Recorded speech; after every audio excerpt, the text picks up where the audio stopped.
नमस्कार, देशोन्नतीमध्ये मी साक्षी आपलं स्वागत करते। बघूया प्रदेशाच्या आजच्या काही टॉप 10 बातम्या। काल सोमवारी म्हणजे 9 जून रोजी कसाऱ्याहून सीएसएमटी कडे जाणाऱ्या लोकल मधून पळून 4 प्रवाशांचा मृत्यू झाला आहे। मुंब्रा स्थानकाजवळ सकाळी 9 वाजताच्या सुमारास ही घटना घडली। यानंतर आता लोकल प्रवासाच्या सुरक्षिततेवर प्रश्नचिन्ह निर्माण झाले आहे। वाढलेल्या गर्दीमुळे अशी घटना घडल्याचे समोर आले आहे। अशातच आता वाढलेली गर्दी कमी करण्यासाठी मुख्यमंत्री देवेंद्र फडणवीसांनी सरकारी कार्यालयांच्या वेळेत बदल करण्याचा निर्णय घेतलाय।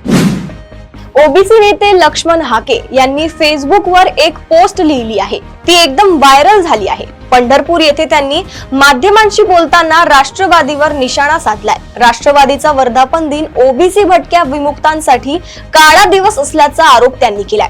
त्यांनी याविषयीची एक पोस्ट सुद्धा फेसबुकवर टाकली। त्यामुळे हाके आणि राष्ट्रवादीतील वाक युद्ध अजून शमलेले नाही असे समोर येत आहे। तंत्र शिक्षण संचालनालयाने पॉलिटेक्निक अभ्यासक्रमाच्या 2025 ते 26 या शैक्षणिक वर्षातील ऑनलाईन नोंदणी प्रक्रियेला 20 मे पासून सुरुवात केली असून नोंदणी प्रक्रियेला विद्यार्थ्यांकडून चांगला प्रतिसाद मिळत आहे। आतापर्यंत राज्यभरातील 96,300 विद्यार्थ्यांनी पॉलिटेक्निक अभ्यासक्रमासाठी ऑनलाईन नोंदणी केली असून लवकरच 1 लाख नोंदणीचा टप्पा ओलांडण्यात येणार असल्याचे तंत्र शिक्षण संचालनालयाकडून सांगण्यात आले आहे। गेली 50 वर्षे राजकीय क्रांतिकारी पुरोगामी नाटके आणि चित्रपटांच्या माध्यमातून रसिक श्रोत्यांना अंतर्मुख करणारे ज्येष्ठ चित्रपट नाट्य दिग्दर्शक डॉक्टर जब्बार पटेल यांना यंदाचा 39वा राजश्री शाहू पुरस्कार जाहीर झालाय। 1 लाख रुपये स्मृतिचिन्ह आणि मानपत्र असे पुरस्काराचे स्वरूप आहे। ट्रस्टचे अध्यक्ष तथा जिल्हाधिकारी अमोल येडगे यांनी सोमवारी झालेल्या पत्रकार परिषदेत त्यांच्या नावाची घोषणा केली आहे।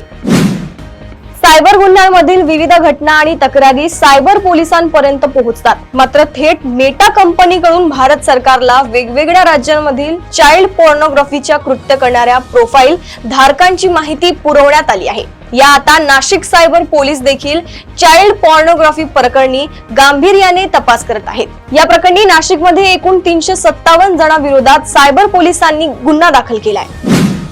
मुख्यमंत्री देवेंद्र फडणवीस, आमदार मोहन मते, कीर्तिकुमार उर्फ बंटी भांगडिया, सुधीर मुनगंटीवार व देवराव भोंगडे यांनी स्वतःच्या विरुद्धच्या निवडणूक याचिका फेटाळून लावण्यासाठी मुंबई उच्च न्यायालयाच्या नागपूर खंडपीठामध्ये दाखल केलेले अर्ज अर्थहीन व गुणवत्ताहीन आहेत असा दावा निवडणूक याचिकाकर्त्यांनी केला आहे।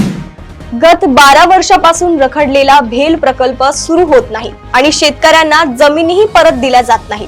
अशा स्थितीत अखेर सोमवारी भाजपचे विधान परिषद सदस्य डॉक्टर परिणय फुके यांच्या नेतृत्वात या अधिग्रहित शेतजमिनीवर 10 ट्रॅक्टर चालवून शेतकऱ्यांनी नांगरणी केली आणि पन्हे भरले। सत्ताधारी आमदारांच्याच या जबरन जोतमुळे प्रशासनात एकच खडबड उडाली आहे।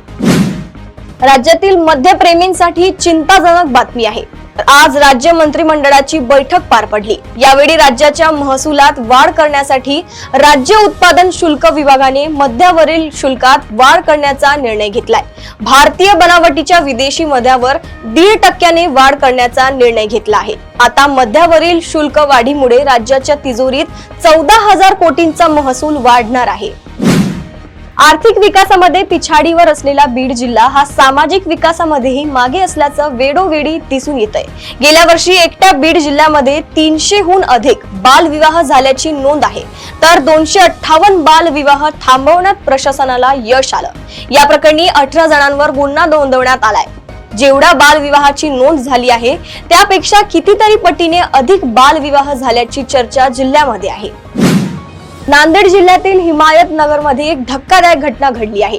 एका नातवाने पैशांच्या हवासापोटी आपल्या आजीचा खून केलाय। मारुती उर्फ बाळू पांडुरंग वानखेडे असे आरोपीचे नाव आहे। त्याने गयगाबाई रामजी तवर यांच्या तोंडात कापड कोंबून त्यांची हत्या केली। तसेच 2,74,000 रुपयांचे दागिने आणि रोख रक्कम घेऊन तो पळून गेला। पोलिसांनी त्याला अटक केली असून पुढील तपास करण्यात येत आहे। प्रदेशातील अशाच टॉप 10 बातम्या जाणून घेण्यासाठी बघत रहा देशोन्नती। नमस्कार।